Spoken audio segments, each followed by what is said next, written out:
Welcome to Act 5, Scene 1 of Dreams Denied. I'm Alfred Omwanga, a teacher of English and Literature at St. Charles Ruanga Girls National School. Act 5, Scene 1. Maria hosts a guest in his studio, County 96 FM. The guest is a doctor dressed in a hazmat suit and a sterilized outfit that is worn when combating a serious outbreak like the one in Karara County. Maria greets the people of Karara County and makes an important announcement that starting from that day, they will be dedicating 5 minutes at the top of every hour for civic education. He notes Karara is in distress because of electing bad leaders. He believes if they go to the next election armed with civic education, they will make wiser choices and choose leaders who value integrity and accountability. Mwanga informs the public that the outbreak of zoonotic diseases in Karara County has continued to worsen since Governor Mwitu administration suspended meat inspection. The theme of public health is raised. He says so far 200 people have been hospitalized. He says he is joined by one of the doctors leading a response team on the studio. The doctor thanks Mwaria for being courageous enough to host him. He is wearing a hazmat suit and a mask to prevent him from being infected. He adds that he regularly interacts with infected individuals who have been quarantined and would not want to contaminate the studio with infections. Maria thanks him for being considerate. He also points out that the county is in a state of panic and that's why he has been invited to update them on the progress of the research.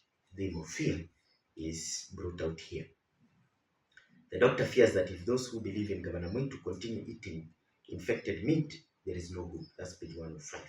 The doctor adds that the only other hope lies in the governor reinstating meat inspections.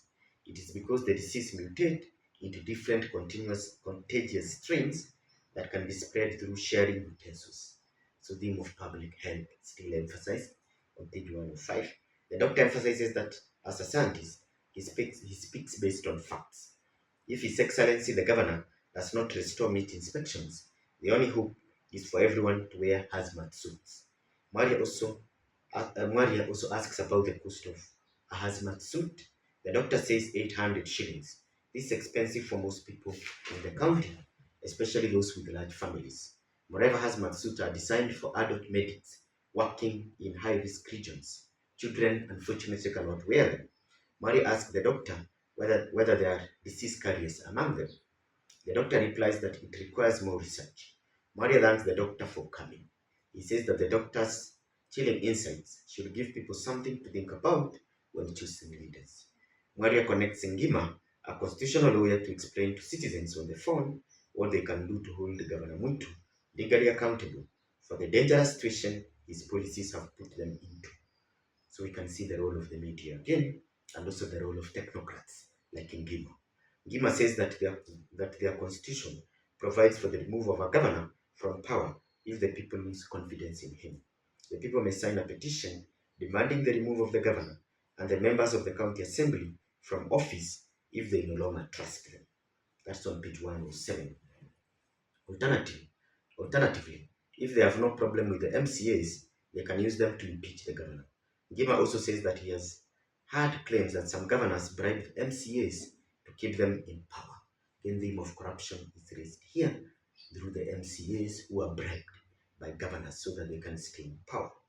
Should that be the case, the people can use the first option to remove the entire administration from office.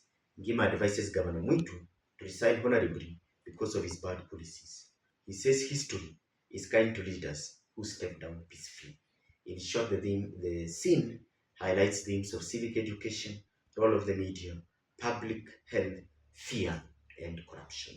Goodbye. Continue.